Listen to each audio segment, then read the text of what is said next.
The Browns winners 24-19 over the Steelers here at snowy Huntington Bank Field. It was near whiteout conditions in the third quarter. You couldn't even see where the ball was on the football field. I think a lot of fans couldn't even see that Chris Boswell field goal go through in the third quarter. It doesn't matter. The Browns walked out of here with their third win of the season on Thursday Night Football. A lot to get to, obviously, but let's start with Myles Garrett because Mary Kay, he talked a big game coming into this contest.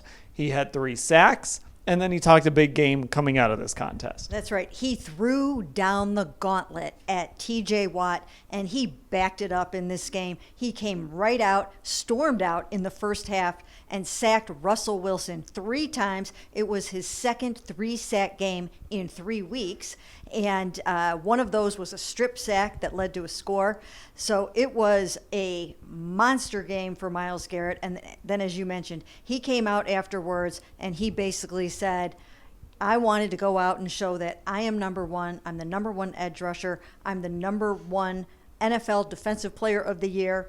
And it really, really bothered him that TJ Watt didn't give him his just dues when he won that award last February, and TJ had to pay for it tonight. And Ashley, it feels like Myles put himself right back squarely in that Defensive Player of the Year conversation in a year where it kind of felt like maybe it wasn't going to happen for him. But now here he is, another season with 10 sacks. He's joining elite company. Every single sack is putting him in more and more elite company, guys who are in the Hall of Fame. Yeah, it just feels like that race is still wide open. And with a performance like tonight, I mean, I think this is one for the ages in terms of his career so far and seeing some of the things he's able to do. Dan, I know you and I talked to Jordan Hicks after the game, and specifically I asked him about that 3rd sack Myles had where he started on the outside and rushed from the inside, and Jordan said he's one of one. There's not anybody else, he said, that can do the kind of stuff Myles Garrett can. And I love this version of Myles Garrett because sometimes he's so introverted, but to see him so, I think, rightfully fired up about those TJ Watt comments from all the way back in February, use it as bulletin board material, and then come out and perform after you called those comments out. I think it's just a really fun note in the story of his career so far. Now, another guy who performed today, Nick Chubb. You mentioned Jordan Hicks, and we asked Jordan Hicks about Nick Chubb too. When did you kind of realize what he meant to this locker room? And he said right away.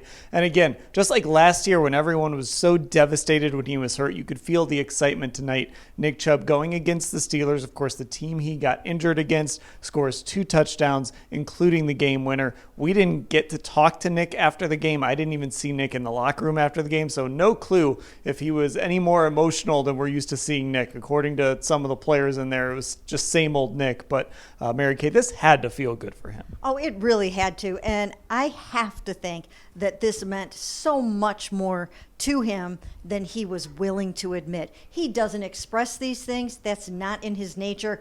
But this had to mean everything in the world to him. You could just see how much he fought out there. He converted that 4th and 1 early on in the game. He plowed into the end zone twice, including, as you mentioned, on that game winner. And at the end, he was not going to be denied. It didn't matter that it was a slippery, snowy track. He was getting in that end zone, and the crowd could not have gone more wild then and at the beginning when he was first introduced. So great night for Nick. Yeah, he said during the week, it's always running weather, and this was certainly running weather for Nick Chubb tonight. And Ashley, this is kind of the start for him of going against. He's going to face some of the toughest run defenses in football. Obviously, he'll face the Steelers again. He'll face the Ravens. He'll face the Chiefs, the Broncos in his next game. These are all teams that are in the top 5 in run defense, at least coming into this week. So it's not going to get easier for Nick, but he showed he was up for the task today. He did it, and again, I talked about this earlier in the week. I think it's important that he performed this well on a short week. I think this was another really important step for him in his return this year from the awful knee injury. So 100%, I think, guys, you could feel the happiness in that locker room for guys from defensive guys, offensive guys, talking about Nick Chubb, what he meant for this team today, and what he means for this team and city in general. Okay. Jameis Winston, another guy who had a big game. We got the full Jameis Winston experience. Jameis giveth, Jameis taketh away.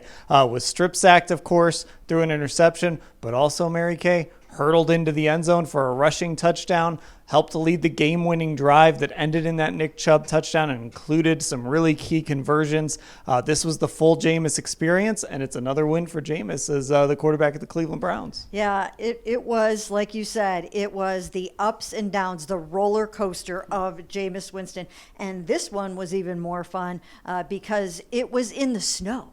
And it was funny because he had never played against the Pittsburgh Steelers. He had never played in the snow, and he had talked about seeing this on NFL films. And I asked him about that afterwards, and he said he went through this very elaborate description of feeling like he was right in the middle of an NFL films moment or highlight reel. So it was really cool to see him take that plunge into the end zone, cracked his helmet.